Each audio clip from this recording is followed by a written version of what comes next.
Assalamualaikum warahmatullahi wabarakatuh. Perkenalkan, nama saya Rima Nur Wahida. Di sini saya akan menjelaskan mengenai pengaruh kondisi ekonomi keluarga terhadap biaya pendidikan di masa pandemi COVID-19. Pertama-tama, saya akan menjelaskan mengenai latar belakang dari artikel yang saya buat.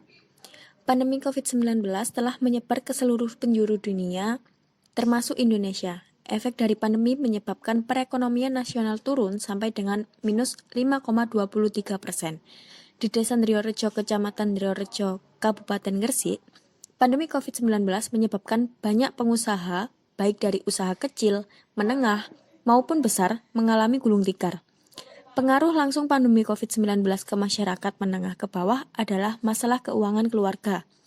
Terjadi penurunan pendapatan dan peningkatan pengeluaran serta perubahan klasterisasi item-item pengeluaran.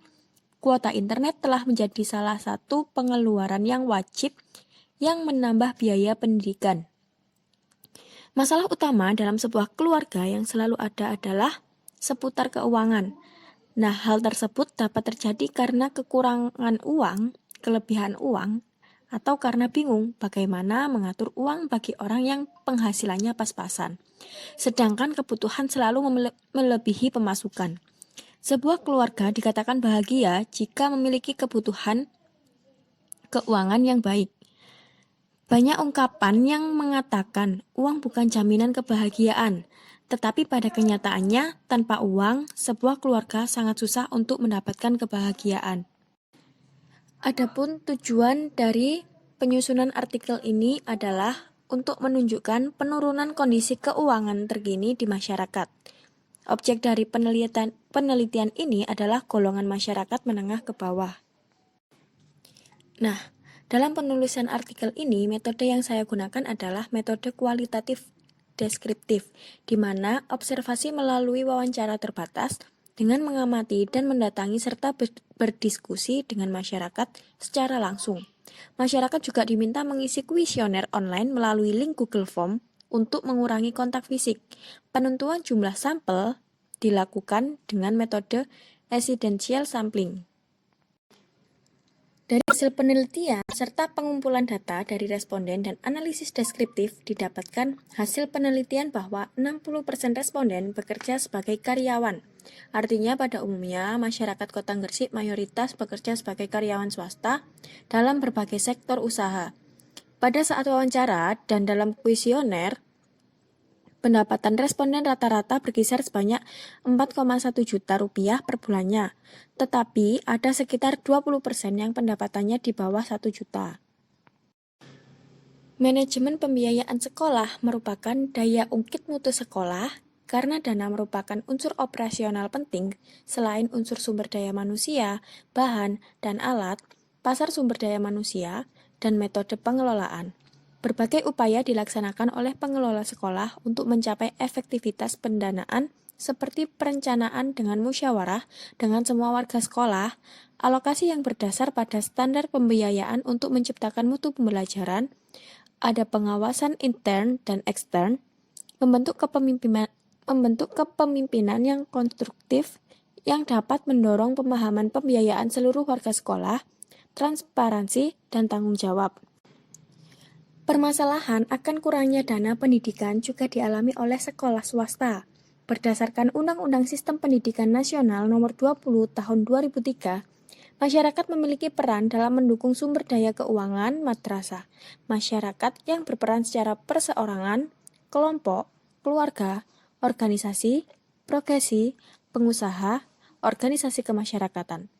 Peran masyarakat sebagai sumber dana, pelaksana maupun penggunaan hasil pendidikan.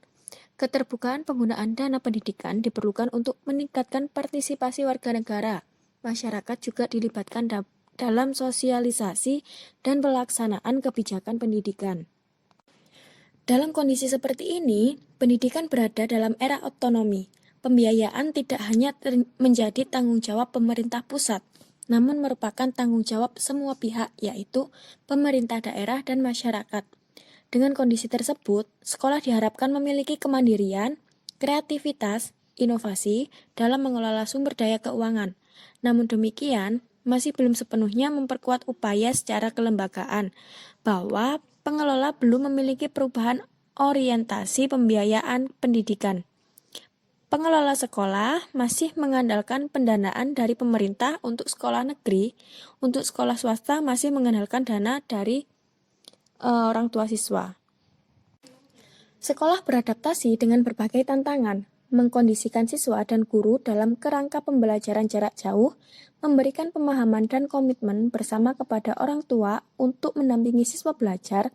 Siswa dikondisikan untuk berinteraksi dengan guru melalui media, mendukung guru untuk bekerja secara profesional, mematuhi berbagai kebijakan yang disusun oleh sektor yang menangani pandemi COVID-19 ini.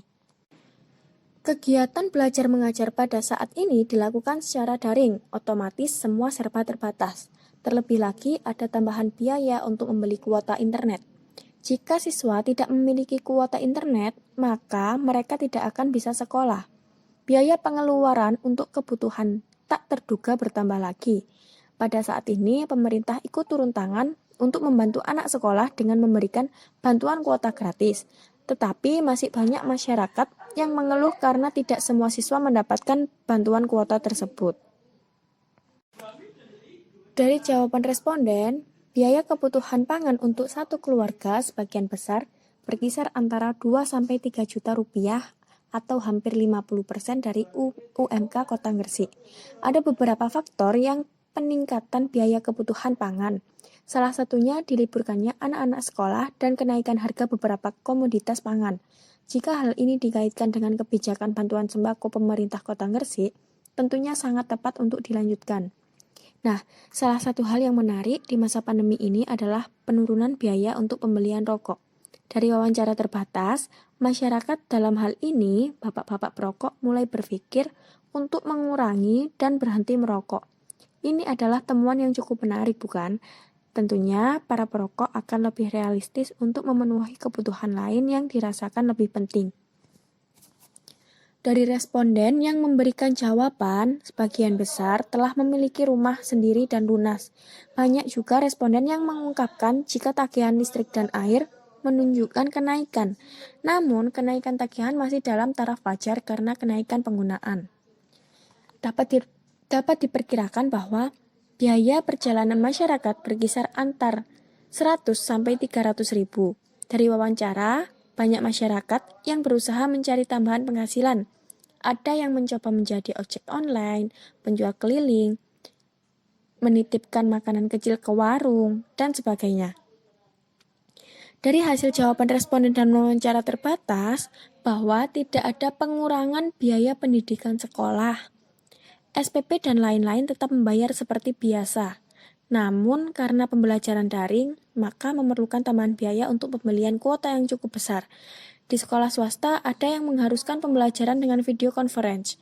Jika dikaitkan dengan rencana Kemendikbud, dengan bantuan kuota belajar, tentunya sangat baik dan tepat.